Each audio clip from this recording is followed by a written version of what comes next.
गुरु का स्थान हमारे अंदर काफी ऊंची जगह है। गुरु का स्थान हमारे अंदर स्थित है, कोई उसमें नई चीज करने की नहीं है। परमात्मा ने हमारा जो ये साधन बनाया हुआ है, ये जो इंस्ट्रूमेंट है, इसको बहुत सुंदरता से बनाया है। इसके एक एक चक्र जो कि हमारे लिए अदृश्य ही है लेकिन अंदर स्थित है और जिससे ये दृश्य जगत हमें जान पड़ता है, बहुत सुंदरता से रचे हुए हैं। किंतु मनुष्य अति पे रहता है, हमेशा अति पे जाने की वजह से उसने अपने इस साधन को बिगाड़ लिया है।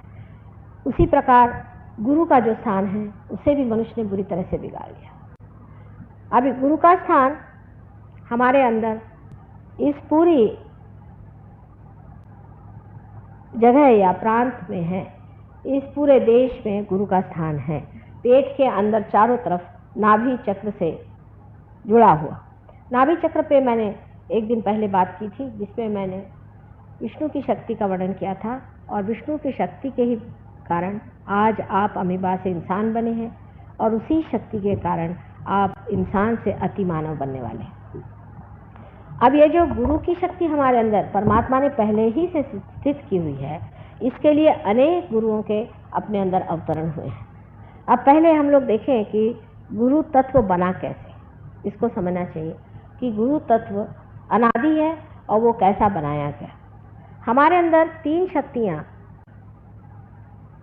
अदृश्य रूप से कार्यान्वित रहती हैं। प्रथम शक्ति जो है उसको हम कहते हैं महाकाली की शक्ति। आप कहिए कि आपके अस्तित्व की शक्ति, जिससे आप में अस्तित्व है, इस सृष्टि में अस्तित्व है, इस संसार में अस्तित्व है, वो शक्ति महाकाली की है, जो हमारे अंदर ईड़ा नाड़ी से चलती रहती है। इस ईड़ा नाड़ी का स्थान हमारे बाईं ओर, जिसे कहना चाहिए कि लेफ्ट साइड में रहता है, और लेफ्ट साइड की ईड़ा नाड़ी लेफ्ट साइड की सिंपैथेटिक नर्वस सिस्टम को चालित रखती है। इसलिए लेफ्ट साइड की जो हमारी ईड़ा नाड़ी है वो हमें इच्छा देती है। इच्छा करने से ही मनुष्य कार्यान्वित होता है और इसलिए दूसरी जो राइट साइड की जो पिंगला नाड़ी है वो हमें क्रिया शक्ति देती है। इसको हम महासरस्वती की शक्ति कहते हैं। तो हमारे पास एक तो महाकाली की शक्ति है और दूसरी हमारे पास महासरस्वती की शक्ति। क्योंकि हम इनके नाम अंग्रेजी में नहीं कह सकते, इसलिए बहुत से लोग सोचते हैं ये बड़ा अनसाइंटिफिक मामला है, लेकिन इससे बड़ा साइंस और कोई नहीं हो सकता। क्योंकि जो चीज़ आपने देखी नहीं, जो आपके लिए अलग है, जो परोक्ष में है, जिसे आपने जाना नहीं, जो ऊपर में है उसे आपने देखा, लेकिन अगर पीछे की इसकी शक्ति ही को आपने नहीं जाना है तो उसके बारे में बात करने से भी आप विश्वास नहीं कर सकते।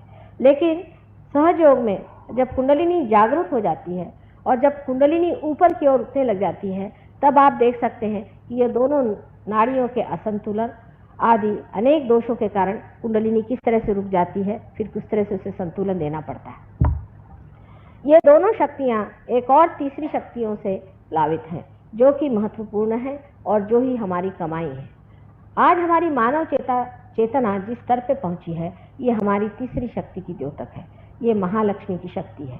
इस शक्ति से हम आज अमीबा से इंसान बने। अगर मनुष्य अमीबा रह जाता तो क्या हर्ज था? कौन सी ऐसी आफत आई हुई थी कि इतनी योनियों में से गुजार के आज मनुष्य का सुंदर स्वरूप परमात्मा ने निर्माण किया? क्या कभी आप सोचते हैं कि क्यों परमात्मा ने हमें मनुष्य बनाया? क्या विशेषता हमारे अंदर है जिसकी कि हमें अभी तक गंध भी नहीं और हम जानते भी नहीं हैं, उसकी हमें खबर भी नहीं है कि हम किस लिए संसार में आए हैं। ये साधन जो विशेष तरह का एक मानव बनाया गया, ये किस लिए बनाया गया? इस मानव को पहले समझ लेना चाहिए कि ये महालक्ष्मी शक्ति से हमारे अंदर आज इस स्थिति में पहुंचा है जहां मानव चेतना पहुंची हुई। विस्तार पूर्वक मैंने एक दिन पहले दादर में सब कुछ बताया था, इसलिए इन तीनों शक्तियों के बारे में मैं अधिक चर्चा नहीं करूंगी। लेकिन ये तीनों शक्तियां हमारे अंदर हैं और इन तीनों शक्तियों का समन्वय जहां होता है, ये तीनों शक्तियां जब एकत्रित हो जाती हैं और इन तीनों शक्तियों का जब बिल्कुल बाल्य स्वरूप पैदा हो जाता है कि जो किसी भी चीज़ से खराब नहीं हो सकता, जिसके अंदर किसी भी तरह की त्रुटियां नहीं आ सकती, जिसके अंदर किसी तरह का अहंकार नहीं आ सकता, जो बिल्कुल हमेशा नवीन रहता है, ये तत्व गुरु तत्व है। बालक के अंदर अहंकार नहीं होता, बालक के अंदर किसी चीज से लगाव नहीं होता है, वो पूरी तरह से निर्लिप्त रहता है। आप देखिए छोटे बच्चे खेलते हैं, खूब नाटक बनाते हैं, क्या क्या चीज़ें बनाते हैं, उसके बाद उसको लात मार के चले जाते हैं, या ज़्यादा देर थोड़ी देर खेले कूदे, उसके बाद कुछ नाटक किया, उसके बाद सब खत्म हो गया। उनके लिए सभी कुछ नाटक रहता है और वो त्रस्त की जैसे बातें करते हैं। जैसे किसी छोटे बच्चे से कहो कि अच्छा बेटे अब तुम घर जाओ, तो कहेगा कि माँ देखो ये मुन्ना है ना, ये जाएगा नहीं, ये मुन्ना जाएगा नहीं, माने वो कोई और है और ये मुन्ना कोई और है, हमेशा त्रस्त जैसी बात करते हैं। लेकिन जब मनुष्य बड़ा हो जाता है, धीरे धीरे उसके अंदर दो ग्रंथियां या दो विशेष तरह की संस्थाएं तैयार होती हैं, जिसको कि हम अंग्रेजी में ईगो और सुपर ईगो कहते हैं। ये हमारे अंदर जो इच्छा शक्ति है और क्रिया शक्ति है, इसके उपयोग से होती है। अगर मनुष्य बहुत ज़्यादा इच्छा शक्ति से भरा हुआ हो और पूरी समय इच्छाएं करता रहे, तो उसके अंदर सुपर ईगो नाम की शक्ति तैयार हो जाती है, एक कहना चाहिए एक संस्था हो जाती है, और वो संस्था हमारे सर के अंदर इधर से घूम करके इस तरफ में सब छा जाती है, जिस तरह से यहाँ दिखाया गया।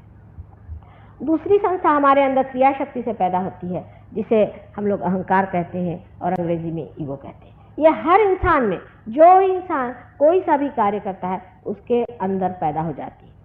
ये संस्था का मतलब ये है कि मनुष्य सोचता है मैंने ये काम किया, मैंने मकान बनाया, मैंने ये घर बनाया, उस चीज़ के प्रति एक तरह का कर्तापन जब आदमी में उभर आता है, उस कर्तापन से ही ये संस्था ईगो की तैयार हो जाती है। ये दोनों संस्थाएं जा करके जब सर के या मध्य भाग में, यहाँ फॉन्टेनेल बोन की एरिया में, यहाँ जा करके एक के ऊपर एक ऐसे जम जाते हैं, तब यहाँ कैल्सिफिकेशन हो जाता है और हमारी तालू बचपन में कोई 3-4 साल की उम्र में पूरी तरह से भर जाती है। पर इसका पूरापन असल में जब हम भाषा खूब अच्छे से बोलने लग जाते हैं और भाषा पे प्रभुत्व पा लेते हैं, तब अच्छे से जम जाता है। उसके भी अनेक कारण हैं, पर आज हम गुरु तत्व की बात कर रहे हैं।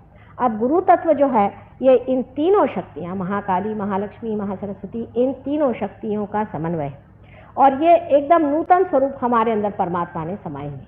आप तो जानते ही हैं कि दत्तात्रेय जी का जन्म किस तरह से हुआ था, उसके बारे में फिर से मुझे बताने का नहीं, लेकिन ये बात बिल्कुल सही है कि जिस तरह से तीनों शक्तियाँ ब्रह्मा विष्णु महेश जब पावित्र के सामने जाकर खड़ी हो गई, तो उस पावित्र ने उनको वो नूतनता, वो उनका भोलापन दे दिया। वो भोलापन से भरी हुई ये तीनों शक्तियाँ जो हैं, वो एक दत्तात्रेय जी के अंदर समाई हुई हैं, और वो हमारे पेट में कहना चाहिए, जिसे हम भवसागर कहते हैं, उसमें समाई हुई है। विराट के अंदर जो भवसागर है, उसके अंदर ये शक्ति समाई है, और ये अनेक बार जन्म लेती है। जैसे आदिकाल से आदिनाथ, ये भी इसी शक्ति के अवतार थे। एक ही शक्ति है, वो अनेक बार जन्म लेती है। आदिनाथ जी, जो कि अभी भी जैन लोग वगैरह उसका प्रार्थना करते हैं और उनको मानते हैं, लेकिन वो जानते नहीं कि ये शक्ति का अर्थ क्या है। सबसे पहले चीज़ इस शक्ति में ये है कि ये शक्ति में कोई धर्मांधता नहीं, सन्यासी की कोई जात नहीं होती, कोई वर्ण नहीं होता है। वो सन्यासी का मतलब ऐसा है कि वो सब जाति धर्म सबको मानता है, और अगर कोई भी गुरु अपने को किसी एक विशेष धर्म का अभिनेता समझे, तो समझ लेना चाहिए कि ये गुरु नहीं। गुरुत्व की पहली शक्ति यह है कि उसके अंदर सर्वधर्म का जो कुछ भी निचोड़ है, इसेंस है, उसकी जो नूतनता है, उसका जो भोलापन है, वो उसके अंदर भरा होना चाहिए। कोई भी मनुष्य अपने को किसी धर्म गुरु के नाम से सामने आता है, तो समझ लेना चाहिए कि ये एक झूठा आदमी है, और इसके पीछे का जो धर्म है वो भी महाझूठा है। इसका आपको उदाहरण हम बता सकते हैं सहयोग में, बहुत आसानी से आप समझ सकते हैं। एक महाशय हैं, हमसे मिलने आए थे। जब हम लंदन में थे तो कहने लगे कि माँ मेरे पेट का कैंसर है, मुझे ठीक कर दिया। वो स्वयं मुसलमान है, ईरान के रहने वाले डॉक्टर। मैंने उनसे पूछा कि तुम्हारा किस पर विश्वास है, तो कहने मोहम्मद साहब पे। मैंने कहा कि क्या सिर्फ मोहम्मद साहब पे? कहने हाँ। और किसी पे नहीं? कहने किसी और पे नहीं मेरा। तो मैंने कहा मैं तुम्हारे पेट का कैंसर नहीं ठीक कर सकता, मुझे माफ़ कर, क्योंकि पेट का कैंसर इस तरह के धर्मांधता से होता है कि एक मोहम्मद साहब मात्र हैं। मोहम्मद साहब हैं, ये भी दत्तात्रेय के ही अवतरण है पूर्णतया, और कुछ नहीं। मतलब ये कि वो स्वयं साक्षात दत्तात्रेय, इसमें कोई शंका की बात नहीं, लेकिन वही एक अवतरण नहीं है, इसलिए मोहम्मद साहब ही उनके पेट में जाकर गुस्से हो। समझ लीजिए आप इस देश के प्रेसिडेंट हैं और आप अगर महाराष्ट्र में आए तो लोग आपका आदर करें क्योंकि आप प्रेसिडेंट हैं, पर अगर आप बंगाल में जाएं और आपका आदर नहीं हो तो क्या प्रेसिडेंट साहब आपसे नाराज नहीं हो जाए? उसी प्रकार ये एक ही शक्ति अनेक बार जन्म में आती है, और जब ये अनेक बार जन्म में आती है, हालांकि उसके नाम अलग होते हैं, उसकी जगह अलग होती है, जिस तरह की जरूरत होती है उसी प्रकार ये शक्ति संसार में जन्म लेती है। लेकिन इसका कभी भी अर्थ ये नहीं करना चाहिए कि वो एक शक्ति आई उसके बाद कोई शक्ति नहीं आई। जिस प्रकार कि हम लोग हमेशा करते रहते कि एक गुरु को मान लिया फिर और गुरु हो ही नहीं सकते। अब इन महाशय जी जिनको कि बुरी तरह से तकलीफ थी पेट की, ये 2-3 दिन बाद फिर आए, कहले माँ इसको तो ठीक करना ही होगा। मैंने कहा अगर ठीक करना है तो तुम्हें दत्तात्रेय जी को मानना पड़ेगा, नानक जी को मानना पड़ेगा। वो कहा अच्छा जो भी कहोगी वो मानूंगा मैं। फिर मैंने उनसे कहा कि अब तुम प्रार्थना करो नानक जी से कि मुझे क्षमा करें, मोहम्मद साहब से भी प्रार्थना करो कि मुझे क्षमा करें, और उसके बाद उनका कैंसर भी ठीक हो। आपको आश्चर्य हो गया कि आजकल इतनी संस्थाएं पॉलिटिकल भी, राजनैतिक आदि बन जाती हैं जिसमें लोग ये सिखाते हैं कि इनके धर्मगुरु खराब हैं, उनके धर्मगुरु खराब। वास्तविकता यह है कि इनके जितने भी फॉलोअर्स हैं और जो डिसाइपल्स हैं जो अपने एक धर्म के कहते हैं, मुसलमान उतने ही बुरे हैं जितने हिंदू, हिंदू उतने ही बुरे हैं जितने ईसाई, और ईसाई उतने ही बुरे हैं जितने और धर्म के लोग। इनके जितने भी डिसाइपल्स हैं इन्होंने अपने गुरु को पहचाना नहीं और उनके कहने के अनुसार बिल्कुल नहीं चलता। इसका एक उदाहरण मैं आपसे दे सकती हूँ कि समझ लीजिए कि ईसाई लोग, ईसा मसीह ने अगर कोई बात खास कर कही होगी तो ये कि तुम लोग किसी भी मृत चीज के पीछे में मत जाओ, और भूत पिशाच आदि चीजों के पीछे में तो बिल्कुल नहीं जाना। किसी भी तरह से आपको चाहिए कि आप भूत पिशाच आदि जो कुछ डेड है उसे दूर रहें। इतनी खोल के बात मेरे ख्याल से जितनी ईसा मसीह ने बताई है सिर्फ नानक साहब ने बताई। इतनी खोल के बात बताने पर भी आप किसी भी ईसाई धर्म को जानने वाले या धर्म को पालन करने वाले या किसी भी राष्ट्र में जाके देखें तो आपको आश्चर्य होगा। लंदन में जहां मैं रहती हूँ, हर एक चर्च के अंदर में नीचे मुर्दे गड़े पड़े, आप वहां पांव रखिए तो आपके पैर चटके खाते। हर एक चर्च के अंदर, मंदिर के अंदर उन्होंने मुर्दों गाड़ के रखे। जिस चीज को बिल्कुल मना किया गया था उसी को बराबर ये लोग करते। अब आप हिंदुओं की अकल देखिए, हिंदुओं की अकल उससे भी बढ़ गया। हिंदुओं के लिए बताया गया था कि सर्वधर्म एक ही है, इतना नहीं तो इतना भी बताया गया था कि तुम्हारे अंदर, सबके अंदर एक ही आत्मा का वास है, एक ही परमेश्वर का प्रतिबिंब जो आत्मा है, सबके अंदर एक आत्मा का वास है। अभी जाति पाति लेकर के झगड़ा करने वाले हिंदुओं से बढ़ के तो कोई, जब सबके ही अंदर एक ही आत्मा का वास है, और जब ये भी बताया गया कि तुम्हारा पुनर्जन्म होता है, तब आज आप हिंदू हैं तो कल मुसलमान होंगे, कल मुसलमान है तो परसों ईसाई होंगे, नहीं तो आप कल चमार भी हो सकते हैं, और नहीं तो आप और भी निम्न श्रेणी के हो सकते हैं। बड़े अपने को बड़े बड़े कहने वाले लोग जो कि अपने को बहुत सोचते हैं कि हम बड़े भारी हिंदू हैं, उनका व्यवहार ऐसा है कि चमारों से भी बदतर, उनसे शूद्रों से भी शूद्र, अति शूद्रों जैसे वो लोग आप देखते हैं जो मंदिरों में बैठ करके वहाँ दक्षिणा वगैरह लेते हैं। उनके बारे में आप अगर देखें तो आपको विश्वास नहीं होगा कि इनका और परमेश्वर का कहीं संबंध भी है, कि ये परमेश्वर के दुश्मन यहाँ बैठे। मैं वृंदावन गई थी, वृंदावन में, और जब मैंने देखा तो मुझे बड़ा आश्चर्य हुआ कि जितने वहाँ पंडे बैठे हुए सारे राक्षस हैं, राक्षस। और राक्षस ही नहीं है, सारे कंस के अनुचर हैं। वो कृष्ण के सामने बैठ करके कृष्ण की बदनामी कर रहे हैं। इतना नहीं, जो जितने भी आते हैं उनके अंदर भूत भर रहे हैं और सबका सर्वनाश कर रहे हैं।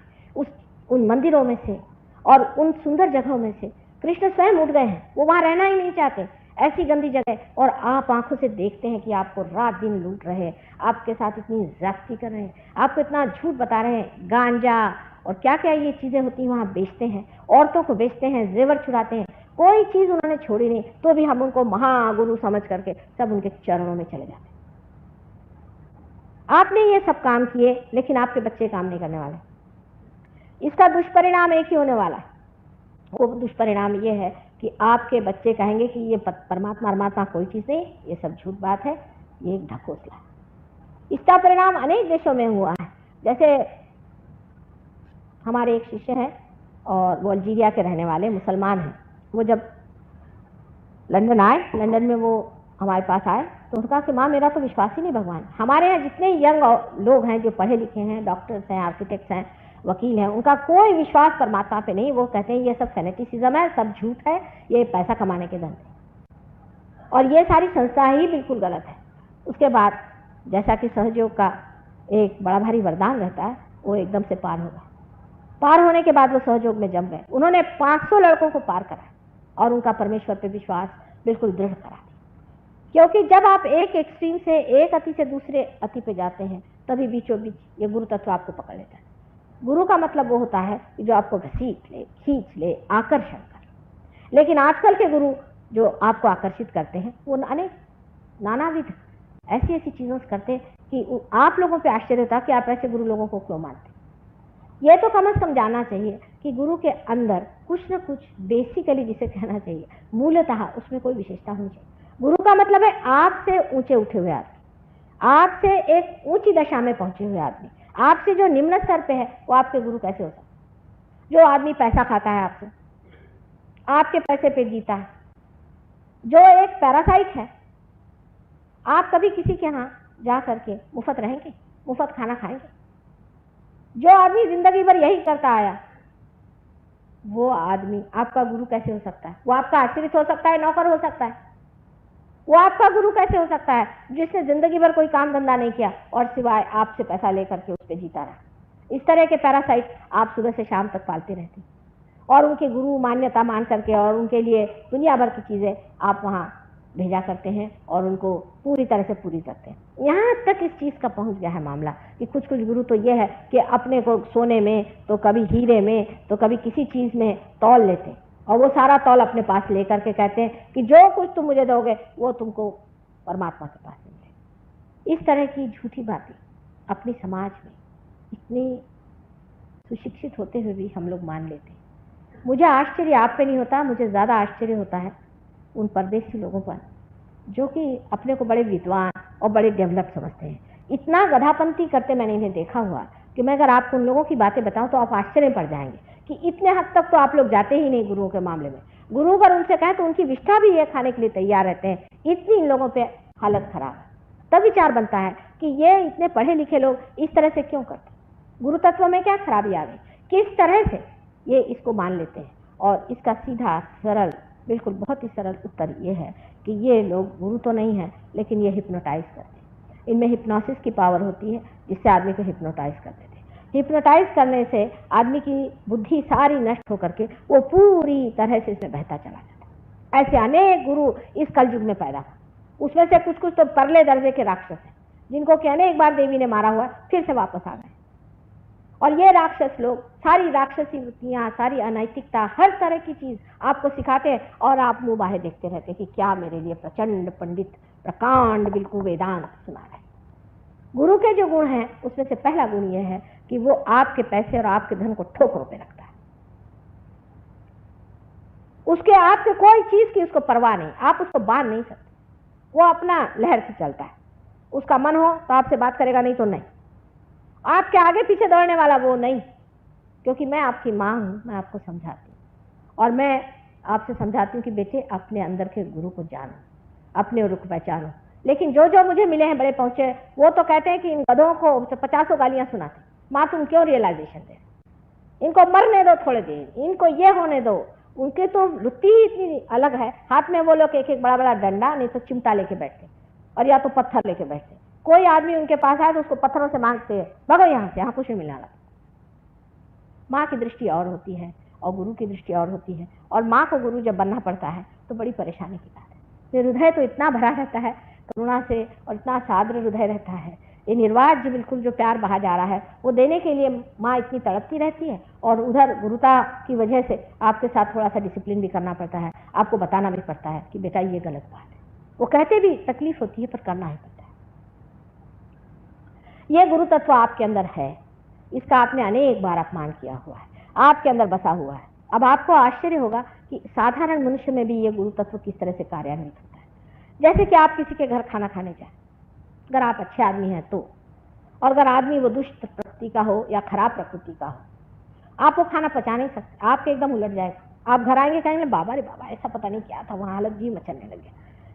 कभी कभी तो ये होता है किसी आदमी को देखो और चक्कर आने लग जाता है कि पता नहीं ये आदमी है कौन। इसी प्रकार एक दिन हम कहीं खाना खाने गए थे, तो बहुत ही वो शरीफ आदमी लग रहे थे, उनकी बीवी थी, 3 बच्चे थे, बड़े शरीफ कर बन के घुमा करते थे। और जाते साथ मेरी हालत ख़राब हो गई, मैं सास के साथ चलो अब घर मेरे बस का नहीं। कहा भैया ऐसा कैसे, अब तुम तो चीफ गेस्ट हो यहाँ पर। मैंने कहा चाहे जो भी हो, मेरा हाल ख़राब हो, घर चलिए, आप मेरे बस का नहीं, यहाँ तो कुछ बड़ी आतंक की बात चल रही। जब मैं घर पे चली आई, उसके बाद 8 दिन में एक छोटी सी लड़की, हमारी लड़की साथ पढ़ती थी, वो आई।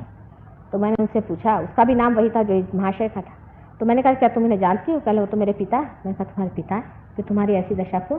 कहले उन्होंने मेरी माँ को छोड़ दिया, मेरी माँ की सारी प्रॉपर्टी ले ली, और अब इस औरत को रखा हुआ है घर में, और ये 3 बच्चे जो हैं वो ऐसे ही उनके आए। और उसके आँख से एकदम आंसू चला पड़े। कहले मेरी माँ बहुत सरल स्वभाव की थी, इतनी रोई, इतना चीखा, पर इन्होंने उसे छोड़ दिया और इस औरत को अपने पास रख लिया। अब देखिए कि उस घर में जो दुख था, उस घर में जो तकलीफ उस औरत की थी, उससे सारा वातावरण बिल्कुल दूषित था। और मैं वहाँ उनकी सारा जो आमोद प्रमोद हो रहा था, जो बिल्कुल हिस्सा नहीं ले पा रही थी। मेरा जी खुद इतना दुखी हो रहा था, आंखों से ఇచ్చిన సందేశాన్ని క్లుప్తంగా తెలుగులో చూద్దాం. ఈ రోజు ఇచ్చిన స్పీచ్ 1979 సెప్టెంబర్ 26 ముంబై. దీనిలో మనకి అర్థమవుతుంది తెలుగులో ఏంటంటే, గురువు స్థానం మనలోనే ఉంది. పరమాత్మ మన యొక్క శరీరాన్ని ఎంతో సుందరంగా తయారు చేశాడు. దానిలో ప్రతి ఒక్క చక్రాన్ని ఎంతో అద్భుతంగా సూక్ష్మ వ్యవస్థను తయారు చేయడం జరిగింది. కానీ మనకి ఇవేమి తెలియనప్పటికీ బాహ్యంగా దాన్ని మనం ఉపయోగించుకుంటూ ఉంటాం. మనిషి అతిగా ప్రతి దాని వెనక వెళ్ళడం వలన అంతర్గత సాధన అనేది పూర్తిగా వదిలివేయబడింది. గురువు స్థానం కూడా బాగా పాడు చేసుకున్నాడు. గురువు స్థానం మన లోపలే ఉంటుంది. నాభి చక్రం వలన మనం అవివా నుంచి మనిషిగా మారడం జరిగింది. అదే నాభి వలన మనిషి మహామనిషి అంటే సాధకునిగా మారగలడు. అలానే మహాకాళి శక్తి మనలోని అస్తిత్వాన్ని ఏర్పరుస్తుంది, ఇచ్ఛాశక్తిని ఇస్తుంది. ఎడమ వైపు అంతా కూడా మనకి ఇడానడిని సంరక్షిస్తూ ఉంటుంది. అలానే పింగళ నడి క్రియాశక్తిని ఇస్తుంది, చాలా గొప్ప శక్తి. అలానే మరి మూడు యొక్క శక్తి అయినటువంటి మహాలక్ష్మి శక్తి, దీని వలన మనం పరిణతి అంటే అమీబా నుంచి మానవు నుంచి సాధకునిగా మారే శక్తి, ఈ యొక్క మహాలక్ష్మి శక్తి మన లోపల ఉండడం వలనే జరుగుతుంది. దీని వలన చేతన శక్తి ఏర్పడుతుంది. ఈ 3 శక్తుల కలయిక గురువు శక్తి. పవిత్రమైన శక్తి, అబోధితమైన శక్తి.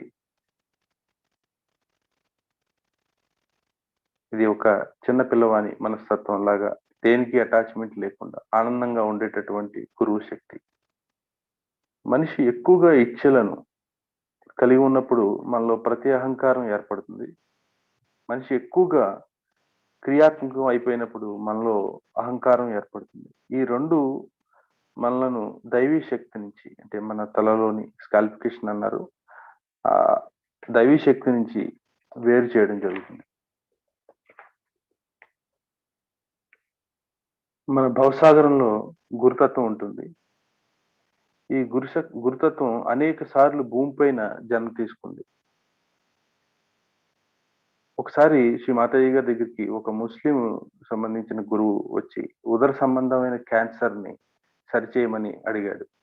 అతనితో శ్రీ మాతాజీ గారు, నీవు ఎవరిని నమ్ముతావు అంటే, నేను మహమ్మద్ను ఒక్కళ్ళని నమ్ముతా అన్నాడు. అయితే శ్రీ మాతాజీ, నేను నీ యొక్క క్యాన్సర్ ని సరి చేయలేను అని చెప్పారు. అయితే అతను 2 రోజుల తర్వాత మళ్ళీ వచ్చి, శ్రీ మాతాజీ దయచేసి నాకు సరిచేయండి అని అడిగాడు. అయితే నువ్వు తప్పనిసరిగా ఇతర గురువులైన నానక్ని గాని, జనకుండు గాని, ఇలా నువ్వు వారిని కూడా నువ్వు నమ్మాలి అన్నారు. అప్పుడు సరే నేను తప్పనిసరిగా నమ్ముతాను అన్నాడు. అలా మనలోని గురుతత్వానికి అన్ని అవతారాలను కలిగి ఉంటుంది. ధర్మాలను ఎప్పుడు మనుషులు సరిగా అర్థం చేసుకోలేదు. క్రిస్టియానిటీలో ఏదైతే డెడ్ ది దూరంగా ఉండమన్నారో అవే వాళ్ళు ప్రతి చర్చిలు కట్టడం, ఆ యొక్క డెడ్ సమాధుల పైన అన్ని చేయడం జరిగింది. అలానే హిందూ మతంలో అన్ని ధర్మాలను సమానంగా ఉండాలి అంటే వాళ్ళు జాతులు, ఇంకా కులాలు, ఇవి చాలా గొప్పవని వాటికి అటాచ్ అయిపోయి ఉన్నారు. అలానే బృందావనం వెళ్తే అక్కడ పండితులు కాని వాళ్ళు కేవలం కర్మకాండలకే పరిమితం అయిపోయి ఉన్నారు. అక్కడి నుంచి శ్రీకృష్ణుడు నిజానికి లేడు, ఎప్పుడూ వెళ్ళిపోవడం జరిగింది. గురువు అంటే చాలా గొప్పగా ఉండాలి. మన యొక్క ధనం పైన ఆశ కానీ, మనుషుల నుంచి వచ్చేటటువంటి వస్తువుల పైన ఆశను కలిగి ఉన్న వాళ్ళు గురువులు ఎలా అవుతారు? ఆధునిక సమాజంలో మోసపు గురువులు మన యొక్క వస్తువుల పైన, ధనం పైన, బంగారం, వజ్రాల పైన వాళ్ళు ఆశించి ఆధిపత్యంతో ఉంటున్నారు. వాళ్ళు గురువు కాలేరు. వాళ్ళు నిజంగా చెప్పాలంటే ఇంతకు ముందు అవతారాల్లో దేవి శిక్షింపబడినటువంటి రాక్షసులు తిరిగి ఈ సమయంలో ఈ మోసపు గురువులుగా అవతరించి ఈ కలియుగంలో సామాన్య ప్రజలను మోసం చేస్తున్నారు. ఈ విషయాన్ని నేను మీ తల్లిగా చెప్పగలను. నేను మీ తల్లిని మరియు మీ కాపాడే గురువును.